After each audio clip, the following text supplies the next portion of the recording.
बनावट औषधांचं विष राज्यभरातील सरकारी रुग्णालयांमध्ये पसरलेलं आहे। बीड, नांदेड नंतर आता कोल्हापुरात सुद्धा बनावट औषधांचा साठा आढळून आलेला आहे।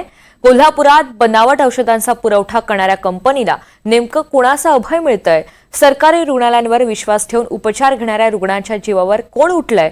पाहुयात या स्पेशल रिपोर्टमधून।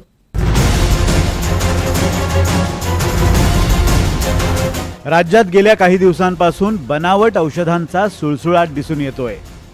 बीड आणि नांदेड नंतर आता कोल्हापुरातही बनावट औषधांचा पुरवठा होत असल्याची बाब उघड झाली आहे। कोल्हापुरातील विशाल एंटरप्राइजेस या कंपनीकडून 2 लाखांहून अधिक औषधं पुरवली असल्याचं वैद्यकीय अधिकाऱ्यांनी सांगितलंय। अन्न आणि औषध प्रशासनानं कोल्हापूरच्या शासकीय रुग्णालयात तपासणी केली।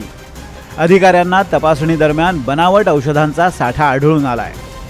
चौकशीनंतर विशाल एंटरप्राइजेस या कंपनीनं या औषधांचा पुरवठा केल्याचं उघड झालं। तब्बल 2,27,000 बनावट गोळ्यांचा पुरवठा या कंपनीनं केला होता।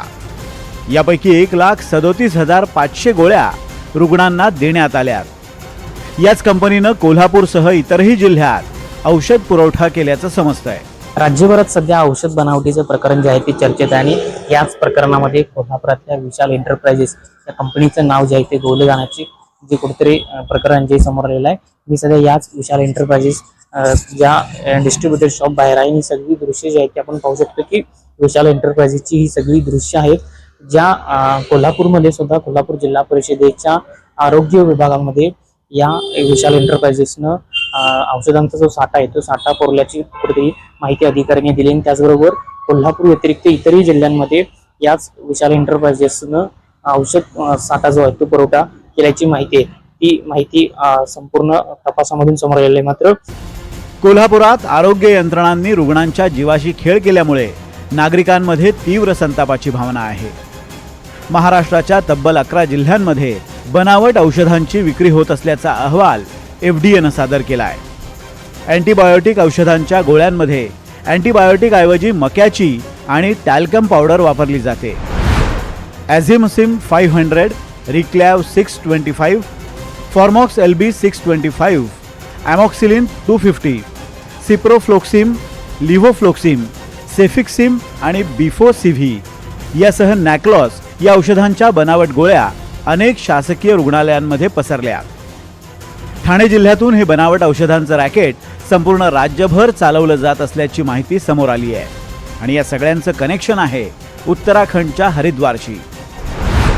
उत्तराखंडच्या हरिद्वारमध्ये बनावट औषधांचं उत्पादन व्हायचं।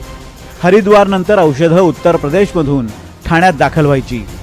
ठाण्यातील विजय चौधरी नावाच्या दलालाच्या माध्यमातून सरकारी रुग्णालयात ही औषधं पोहोचवली जायची। नागपूर, ठाणे, वर्धा, नांदेड, बीड आणि कोल्हापूर अशा शासकीय रुग्णालयांमध्ये औषधांचं वितरण केलं जायचं। ग्रामीण भागातील नागरिकांसाठी शासकीय रुग्णालय म्हणजे मोठा आधार असतो। मात्र औषधांच्या नावाखाली लोकांना अक्षरशः विष दिलं जात आहे। विशेष म्हणजे बनावट औषधं देणाऱ्या कंपन्यांना पाठीशी घालण्याचा प्रयत्न केला जातोय। त्यामुळे सरकारी औषधांवर विश्वास ठेवायचा तरी कसा, असा प्रश्न नागरिकांना पडलाय। विशाल पुजारी, NDTV मराठी, कोल्हापूर।